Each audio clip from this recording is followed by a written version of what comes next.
now going to hear from Grace Woods-Puckett, you, PhD Institute of Fine Arts from New York University, who had a hell of a trip here and promptly had her car taken away. And her paper is Intersecting Orbits of Americans in England in the 1880s, Shared Dreams and the Paradoxical Nature of Whistler as Centripetal. Yeah, centripetal. She's teaching us a lot today. Okay, so we're really getting a lot for our money. Centripetal force. Thank you, Grace. And please, I turn over to you.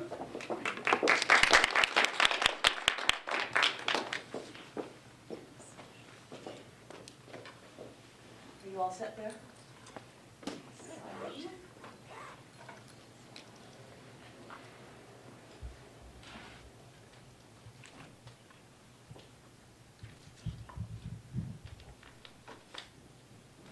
Hi. I'd like to really thank the conference organizers for what's been a really interesting conference so far, very stimulating, and I think it's only going to become more so the more papers we hear. So you already see my title and my name. The community of American artists in England in the 19th century was at once insular and diffuse. While my dissertation examines the ways in which Anglophilia permeated this community, today's paper compares two very different communities of Americans in England during the 1880s. One that coalesced around three American artists in the picturesque Cotswolds village of Broadway in Summers, and one that revolved around James McNeill Whistler in London. With the understanding that these two groups were but two constellations in the firmament of expatriate artists in Britain, I'm particularly interested in how the orbits of these artists intersected with each other. In other words, how were these communities formed? What practices and actions helped them cohere? Why did certain relationships flourish while others withered? Who was in and who was out? Don't you wish I were out, but I'm going to change the lighting a little bit. All righty. Low. I do have lots of very pretty images. Well, you've so. got beautiful images, so let's change it a little. All right, let's give you a little more sharpness here. Is there, there's no light? You want a light? You want a light too? I'm very demanding. Where's the light? I can. Can you manage? Oh, I well, think so. I think last I'll summer. Okay, so who was in and who was out? We won't be talking about every single person on this, but just to whet your appetite for later. We will begin with the Broadway colony and focus on the group around Whistler second. Throughout, I will make explicit some of the methods by which artists came to know each other. I've chosen the decade of the 1880s because the Broadway group is most cohesive in the latter half of that decade, and there seems to be an uptick in American artists visiting Whistler in Chelsea after his return from Venice in 1880. So, to begin. The village of Broadway lies about 15 miles from the Shakespearean ground zero of Stratford-upon-Avon, and from about 1885 until 1889, was home to a summertime colony of artists and writers. The three main personalities were all American artists: Edwin Austin Abbey, John Singer Sargent, and Frank Millet. We'll start with Abbey. Born in Philadelphia, Abbey was an illustrator at Harper's Magazine in New York City and a founding member of the decorative arts social club, the Tile Club. In December 1878, Harper sent Abbey to England with the immediate goal of fortifying his illustrations of the poetry of Robert Herrick and to illustrate an article on Stratford-on-Avon. In general, American artists negotiated the artistic spaces of mid-19th century England by exploiting social networks. Whether at home or abroad, access was determined largely by shared contacts. In Abbey's case, it was a letter of introduction that acquainted him with the Anglo-American artist George Henry Boughton in London. Among many other luminaries, Boughton introduced him to Henry James and to Whistler, with whom Abbey was to remain lifelong friends. Also sometime in the spring of 1879 in London, Abbey encountered Francis Davis Millet, universally called Frank, who had served in the US Civil War, studied at Harvard, and he had studied art in Antwerp, and been a war correspondent for the London Daily News. Abby and Millet became quick friends. It was Abby who helped add Millet to the ranks of the Tile Club when back in New York, and it was in 1882 that Abby and Millet, along with other artists, helped to found yet another social club called the Kinsmen. The Kinsmen took as its purpose encouraging friendship between the cultured men of the United States and Britain. The symbol of the club, which you see here, designed by Abby, depicts a Native American sharing a drink with John Bull, the prototypical Englishman. The founding of the Kinsmen demonstrates that there was a desire for an Anglo-American community, which was further strengthened in the summer of 1883 with a 3-month-long gathering of Harper's writers and artists in Bidford-on-Avon. Thus was the seed for an artist's retreat planted in the minds of Abby and Millet. The Broadway colony ultimately coalesced when 1, Frank Millet's family settled there in the summer of 1885, and then when 2, Abby brought John Singer Sargent to their house to recuperate after a swimming accident. It was Henry James who had probably introduced Abby to Sargent in late March of 1884, and this was sort of the last star to align. Sargent, who would ultimately become the premier portraitist of the 18th and early 20th centuries, was a true American expatriate, born in Florence, trained in Paris, fluent in multiple languages. At this point in his career, he was still recovering from a disastrous salon showing of Madame X, which you see here on the left, and contemplating moving to London at James's urging. The core of the Broadway colony was the triumvirate of Abby, Millet, and Sargent, as I've established, but it was supplemented by various friends and their families, numbering up to 25 visitors scattered around this little town for a few weeks or even months at a time. Because the group did not rely on the presence of one particular person, the absence of any 1 or 2 members did not prompt the dissolution of the group. For example, Abby, Sargent, and other visitors were in residence in Broadway, even when Millet was not present at the house they rented together.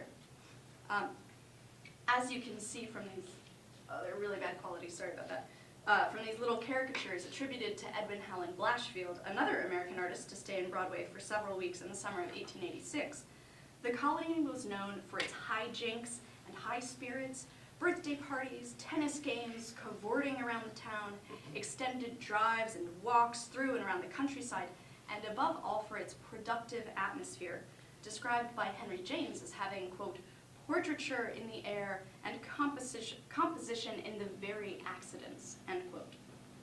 For Abby, Millet, and Sargent, each of whom spent a great deal of time in the village, the location was replete with inspiration. Broadway, with its main street lined by beautiful golden stone houses, became a haven for these artists to explore their fascination with the, quote, authentic, or, as Henry James put it, immemorial English countryside. In 1885, Abby was working furiously for Harper's on illustrations for various projects. Because Abby set many of his images, both for Harper's and his own personal images, in the 18th century, the town of Broadway, with its even older furnishings, provided him with settings and set pieces that he did not have to invent himself. It was what Henry James called, quote, a furnished country, end quote. Millet was likewise inspired, as is instantly obvious from these 2 paintings, the granddaughter on the right and How the Gossip Grew on the left. The latter picture shows 2 women chatting over a table, the one on the left with a crossed knee and cocked foot, leaning casually towards the other in a pose that is still today redolent of shared secrets. For our purposes, we will also note that Millet has reproduced Sargent's portrait of his wife, who's also the model, in the background. The overall atmosphere of Broadway was one of camaraderie. When the English weather cooperated, Sargent also took inspiration in the golden colors of the lake, particularly those from the gardens and surrounding fields. It was in Broadway that Sargent executed his floral masterpiece. Sorry, I'm going through these images really fast, but floral masterpiece, Carnation Lily, Lily Rose, which was a focus of activity for the 2 summers that he was in residence. What is clear from these records is that the boundary of this group was relatively permeable and that it expanded to include a wide number of people. However, one of the people it did not include was Whistler. This exclusion may at first seem strange. Whistler maintained friendships with several of the Broadway artists. For example, Sargent took over the lease for the Tite Street studio in London, and there are several recorded instances of them visiting each other's studios. And Abbey was to be one of the pallbearers at his funeral. I'm not sure which one is Abbey, but he was pretty short, so I think one of the two guys in front. Despite this friendliness, to the best of our knowledge, Whistler never visited Broadway. Rather, Whistler was at the center of a very different network of artists, drawing visitors to his London and later Paris studio with a centripetal force. Whistler's influence on American artists, a topic already at the heart of many books, articles, and exhibitions, but nevertheless, let us cover the bare facts to acquaint us. Whistler was born in Lowell, Massachusetts, and left the United States at age 21, never to return. After studying with Gleyre in Paris and forging connections with some of the century's most important artists like Courbet and Fantin-Latour, in 1859, Whistler moved to London to make a name for himself. This he accomplished largely through, one, the infamy/success of two important paintings, The White Girl of 1862 and Harmony in Black and Gray No. 1, also known as Portrait of the Artist's Mother, 1871. Two, through his avant-garde theories as represented in his experimental paintings that he titled after musical pieces, namely his nocturnes, and three, through his personal eccentricities and combativeness. In 1879, he was bankrupted by legal fees resulting from his indignation over an insult to one of these works by John Ruskin. Following this bankruptcy in 1879, he went to Venice, where he encountered and quickly took a liking to a set of young, impressionable American artists called the Duveneck Boys, after their teacher. When the many American disciples he accrued while in Venice returned to the US to teach, they spread the gospel of Whistler to their own pupils. Several of them also went to London to visit Whistler.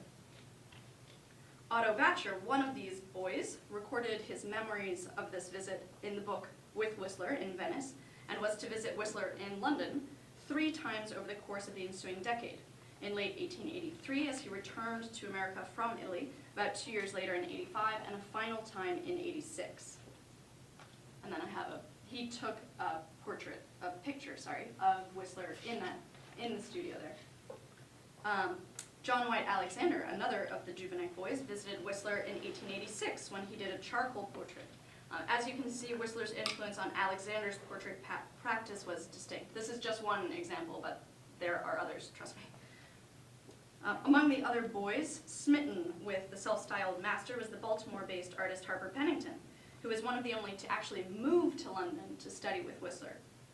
In 1882 and 83, Pennington was reported as being constantly in Whistler's studio, along with the American brothers Waldo and Julian Story, Frank Miles, the sculptor Frederick Lawless, and Walter Sickert. And here is a picture of everyone I just mentioned except for Harper Pennington in Whistler's studio. Most of what we know from this group, of this group is from Sickert, a Brit, and Mortimer Memphis, an Australian who considered themselves Whistler's only true pupils. Whistler's circle was not always a comfortable place. In 1885, the successful American artist William Merritt Chase traveled to London, where, to his surprise, he got a warm welcome from Whistler, who'd probably heard of Chase through the Duveneck boys. The interaction went well at first, and Chase delayed his return to the US to spend additional time with Whistler. The two artists proposed to exchange portraits of each other, but Whistler developed what Memphis called a, quote, peevish mood, and not even a visit to Belgium and Holland with Chase could rectify it. The result of this interaction, Chase's portrait of Whistler, and I just included another portrait of Whistler so you can compare the two, also occasioned Whistler's rejection of Chase and of the portrait, which he called a, quote, monstrous lampoon, end quote. Chase found himself out. Compared to the community at Broadway, this group seems more diffuse, its boundaries defined primarily by Whistler's fickle temper and its interests tuned to portraiture and etching. In an inversion of the Broadway group's nostalgic visions of English history and landscape, Whistler himself, and therefore his coterie, was intrigued by what has been called the urban picturesque, the gritty Thames waterfront, decaying storefronts of Chelsea, and crepuscular waterscapes. As Whistler wrote to his sister-in-law at the beginning of his Venice trip, quote, "I begin rather to wish myself back in my own lovely London fogs. They are lovely, those fogs, and I am their painter. I pine for Pall Mall, and I long for handsome," end quote. This predilection was transmitted to his followers, who were known to actually go riding around London sketching from atop hansom cabs. And so here's an example of Whistler from atop a cab on the left, and then to his followers doing the same on the right. As I've already indicated, an easy way to differentiate these two groups is colony versus coterie. Whistler's draw for other artists was almost gravitational. The paradox lay in his spiky personality, which meant that his acolytes could be ejected from his circle with an equal force. As we have noted, divergent interests may have influenced why Whistler never visited, or perhaps was never invited to visit, his friends in the Cotswolds.